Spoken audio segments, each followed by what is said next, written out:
Hi everybody, it's me and welcome to the signal box this evening. It is the evening over here in the UK, not too late but late enough to get this done before I retire for the evening.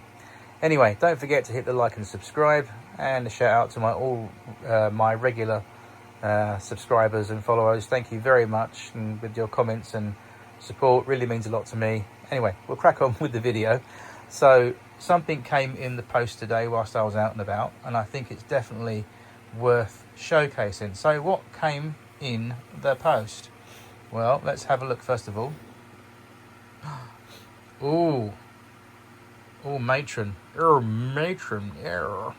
It's an Oxford Rail product, which means it's going to be really good. Anything made by Oxford Rail, in my book, are really decent. So what is in Oxford Rail box? Well, one of these.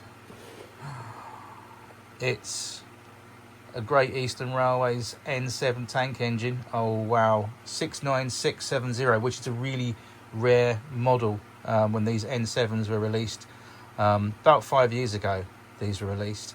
I've got the photographic grey one, but I've always been after one of these Lake Crest BR black ones, and these are really something superb. So I'll just pause this 1 second and we'll get this out on the table before me and before you as well, and we can have a little look.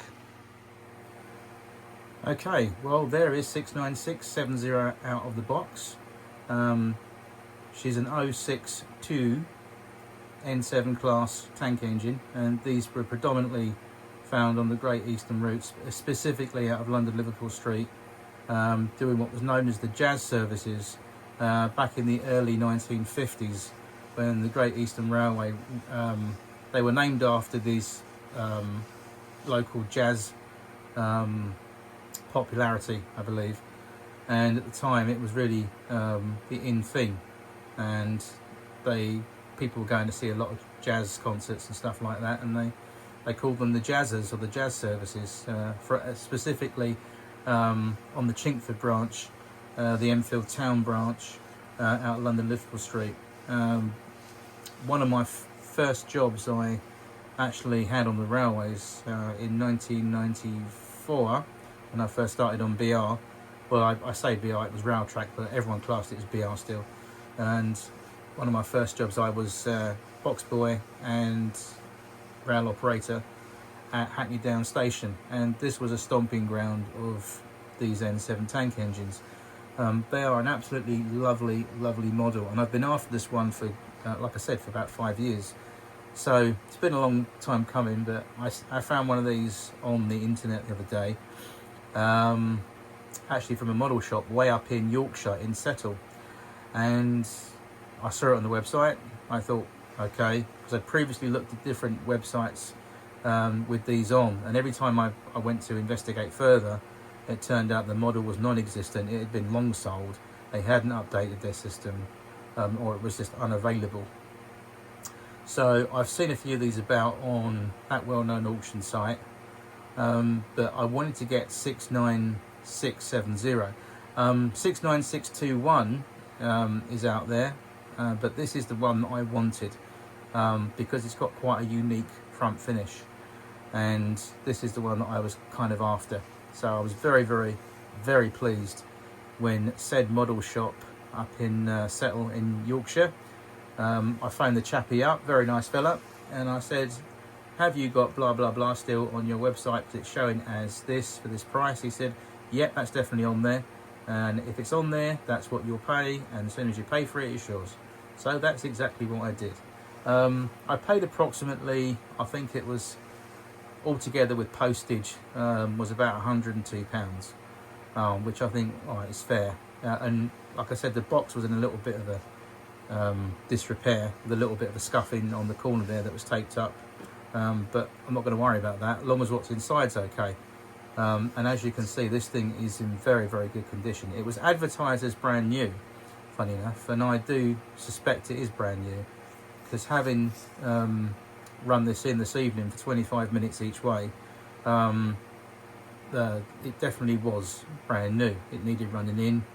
I'm not sure if it was factory or whether the model shop chap had this on display in his model shop and maybe just ran it for demonstration purposes, but it had a lubrication problem in terms of there was way too much oil underneath this loco. When I took it actually had a look at it underneath, I'll just show you very carefully, turn that over. When I took the keeper plate off, which is that long piece of plastic underneath there, and you can see 1, 2, 3, 4, 5 screws going from left to right on the camera shot. Those little tiny screws hold what's called the keeper plate, which is a piece of plastic. When you release it, it releases the axles and the bearings underneath, and it releases the wipers as well, the electrical contacts. This is a nice model because it doesn't have that annoying connection with wire physically between the keeper plate and the motor, so you haven't got to be so careful that you can snap the wires off when you've got to do a resolder job. This one just lifts straight out, which is great. So the problem that I found when I unscrewed it was it was just swimming in oil. It was not swimming, but I mean that's a bit over exaggerated, but it did have way too much lubrication for my liking. So a couple of cotton buds and I just basically cleaned that up a little bit, and now it's good as gold.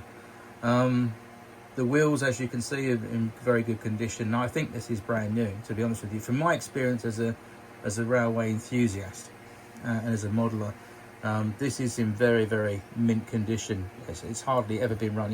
In fact, I would say it's brand new, to be quite honest. When I opened up the box, the instructions were in there, and also there was this, which is a set of vacuum pipes, which you can separately fit on either end of the buffers, and you can do that, but I'm not going to do it on mine because what happened is it'll slightly foul the NEM pocket coupling on the front there and also on the back, so it'll create coupling problems. That's just if you want to display the thing in a shelf or a display case, but I don't do that. My locos go for a run. So anyway, let's look at this loco, this beautiful little chunky little tank engine that means business. So these were out on the eastern region, and they were designed by a chap called John Hill. I say that with a little bit of a smirk on my face because the name John Hill and railways bring back a little bit of a fond memory, because there actually was a signalman on the West Anglia region called John Hill, long since gone, but he also became an instructor down at the training school in Cambridge, and cracking guy, as long as you didn't upset him, but I always got on with him all right, and he was a steam man through and through, and he used to build, I think, O-gauge bespoke locos for the elite management of West Anglia, so I was told. But anyway, yeah, good steam man. But yeah, John Hill, the chap that designed these, he designed quite a few of these, and they were designed for suburban working, stop-start services basically, out of London, Liverpool Street, to places like Chinkford, Enfield Town, on the Hertford branch, the Buntingford branch, the services out of London, Liverpool Street, the local suburban services, you know, going up towards sort of Forest Gate, Manor Park, all through there, Ilford. These were suburban little tank engines, and the sad thing about these locos, just a sad fact, is that these locos were all withdrawn by 1962. There were absolutely rows and rows and rows and rows of them at Stratford Loco Depot. By June 62, they were all lined up and being cut up. There's actually Pathé News footage somewhere on YouTube, colour footage of them being all cut up, but it's not for the faint-hearted, because these are absolutely beautiful little engines, very powerful. They can go from a standing start and accelerate quite good. Lovely little engines, and there's only one in preservation, which is 69621. This is 69670,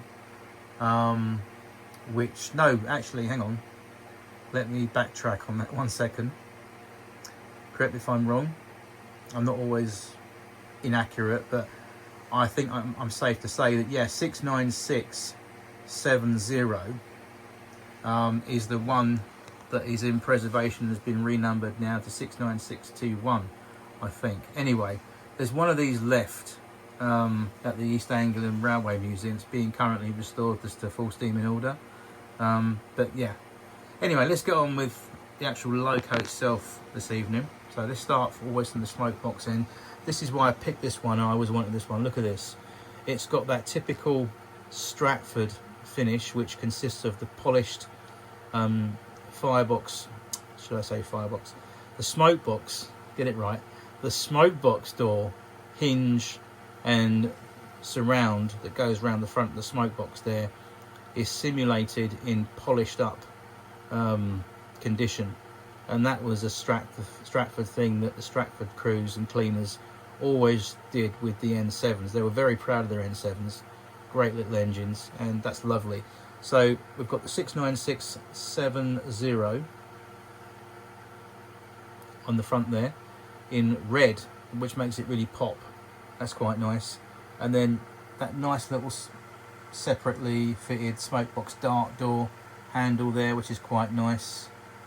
And then if you can make it out underneath that, you'll see the shed plate number, which is good old Stratford 30A. Look at that in red.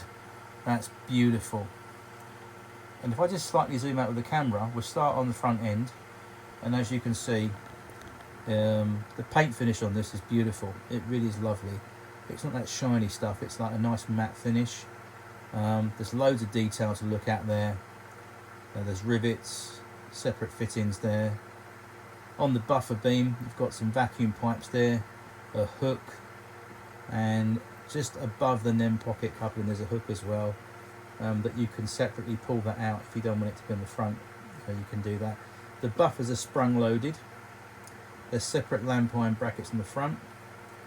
Again, moving up to the front of the smoke box there, that's the correct profile for one of these N7s. Really captures them lovely. And they finished that chimney lip off as well to match the smoke box door, which is lovely. Excellent, look at that.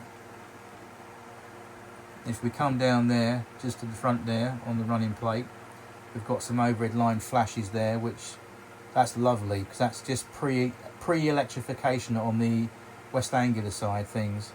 Around about 1960, when they started electrifying the West Anglia routes, these locos only had about a year or so left before they were replaced by the multiple electric units, and I think it's a real shame they only have one left that they kept for preservation.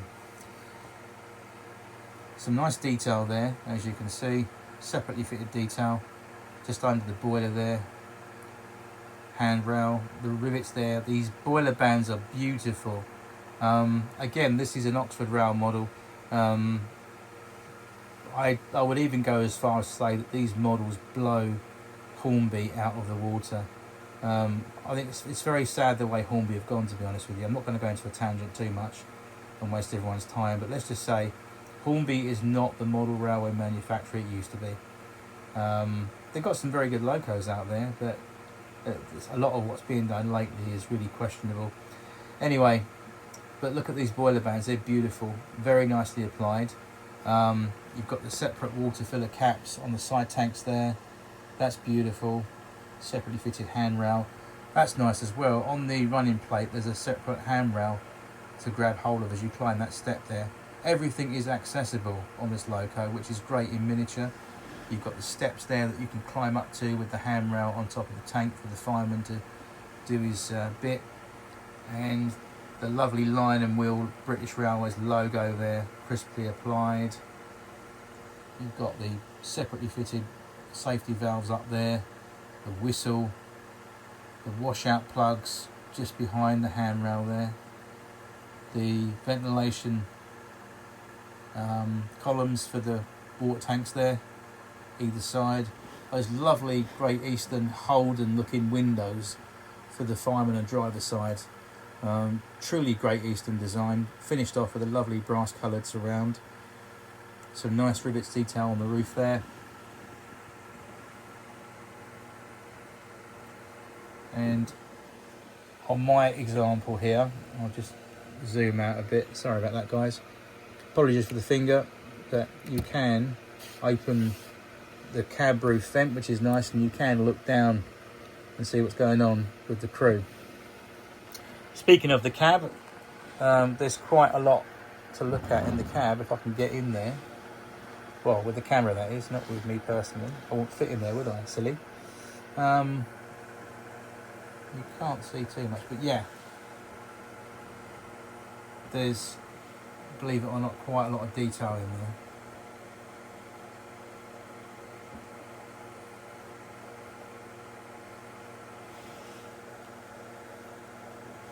Yeah, I'm sorry about that, we can't get in the cab with the camera.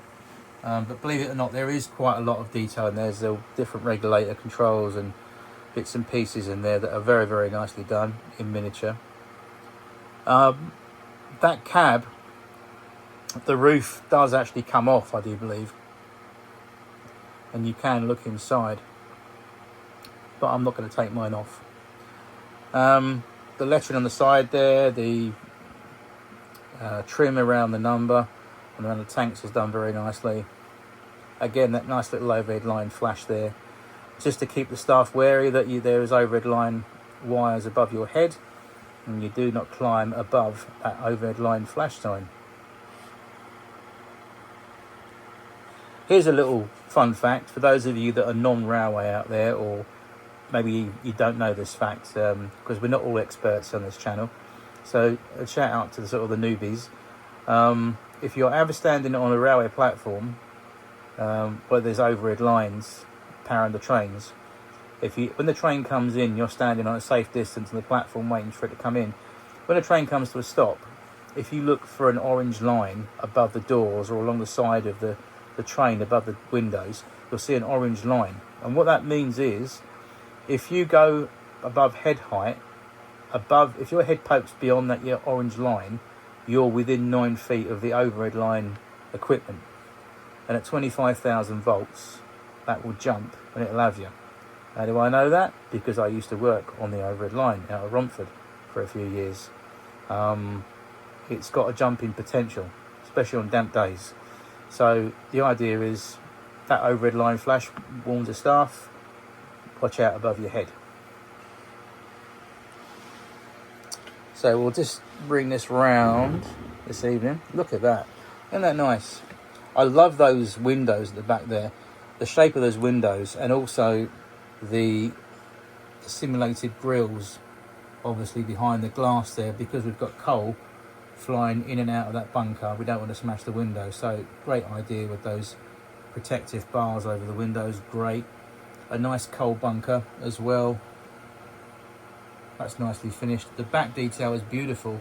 You've got separately fitted lamp iron brackets, and also brackets to accommodate name boards. If it's running bunker first, it was quite common to put the destination of the actual service on a name board, like Chinkford or Enfield Town or London Liverpool Street, or something that would go along a name board along here. Excuse my finger. But it's great. It's a great little model. And it gets even nicer if we turn it around very nicely. Look at this. Now that really showcases this off to a T. It's those Westinghouse pumps on the side there. That bit of equipment, it really makes these things a very unique loco. There's some footage on YouTube, I think. I'll just type in N7 tank engine, and there's quite a few videos of these, but it's very rare to get sound. But these Westinghouse pumps, when the engine was stationary, they made a very distinctive, really beautiful pump sound from these little Westinghouse pumps on the side there, and it gave them a very little cheeky little character about them, and they were very, very, very unique. For example, there's quite a few of the Holden locos, and certainly the buck jumpers had these as well. I think the F5 Gobblers had them as well, but most of the Great Eastern early steam engines had these Westinghouse pumps on the side. A great little thing and very characteristic. But more importantly, on today's model example I've got here, these are just really, really lovely. Look at the detail and the thought that's gone into that. Look at the rivets on top of that pump detail. There's even the plate on the side there, the manufacturer's plate and the detail plate there. Look at that. That is really going above and beyond for a model, in my opinion.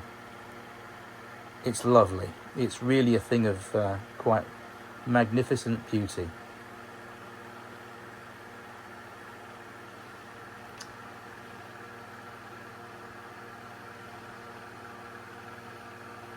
Beautiful, beautiful. The wheels themselves, if I just turn this on its side like that, these wheels are very nice as well. They're proper scale size wheels, and they're the correct wheels for these as well. The com rods are plain.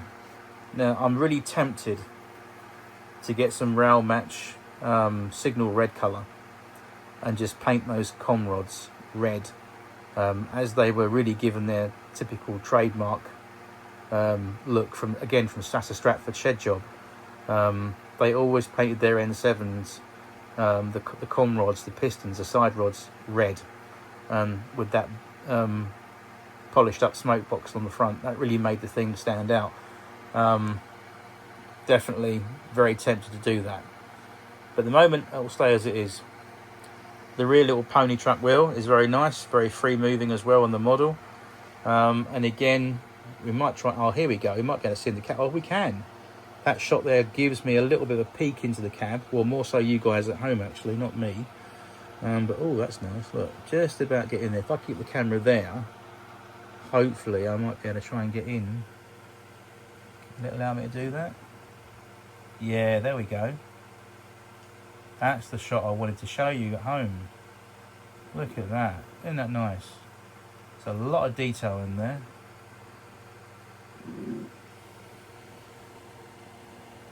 That's a lovely, lovely thing, isn't it? So there we go. 69670. Originally named John Hill, but then I think it was just I think it was possibly renumbered. Anyway, in this lovely condition, this suburban eastern region look, I love it. It's just a really beautiful little thing, or an engine. It's lovely. I absolutely adore this tank engine, and I'm very pleased with it. So there we go. There's my look at my Oxford Rail N7. Now I know these are quite old now, in terms of they've been out for about 5-6 years now. They're not a new model. I did hear rumours that at the time, I think a year or two ago, I did hear a little whisper that Oxford Rail were re-releasing these. They were doing another batch of these. That I don't know for sure, but they are quite hard to come by, and certainly these in the BR Black are quite rare. But 69670 is a really ultra rare N7 they did, and these were they disappeared off the shelves as soon as they put them on there. They just were gone. So to get one of these today is really tick on my bucket list off. But definitely that's a big win for me to get one of these. It's beautiful.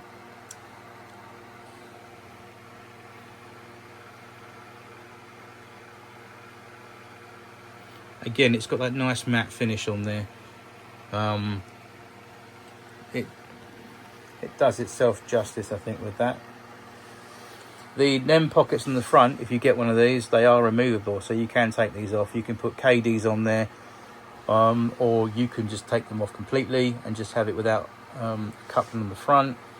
But I'm just going to leave mine on there for the time being, because obviously I want to couple up to stuff and do bunker first run in as well. But I love that. And what I'm thinking about is my little feisty buck jumpers that are on the way from Accurascale. They do come with separately fitted name board. But if I've got one spare that says, I don't know, something like Chinkford or Enfield Town, I'm going to whack that on the back, and that will look absolutely awesome. Anyway, What else is there? Not much really, apart from handle with care. But underneath there's some brake rig in there, as you can see, connected all the way along. Some very believable equipment. There's sand pipes fitted on there. I'll just take you this way around. You can see sand pipes there. Sand pipes on the rear wheel. Separately fitted pipe work underneath the tank there, all the way up to the front end. Brake shoes there. Again, loads and loads of detail in this thing. It's a lovely thing. Beautiful model. The other thing to mention before I go, if you get one of these, or you have one, or you're thinking about getting one, there's very, very little plastic on this. Like the cab roof is plastic, obviously. Coal is plastic in the bunker. The bunker surround bit is plastic. The boiler, obviously, is a bit of plastic there in the front. But the main frame and the side tanks, that's all die cast. So it's quite heavy. It does weigh a ton, which is great for haulage on the track. So that's a great addition for any model. It's always a win-win. Anyway, that is it. I'll shush now and I'll get this uploaded. I will say good night to you. And I will see you definitely soon in the next video when we'll have this N7 running around the layout. See you soon. Take care.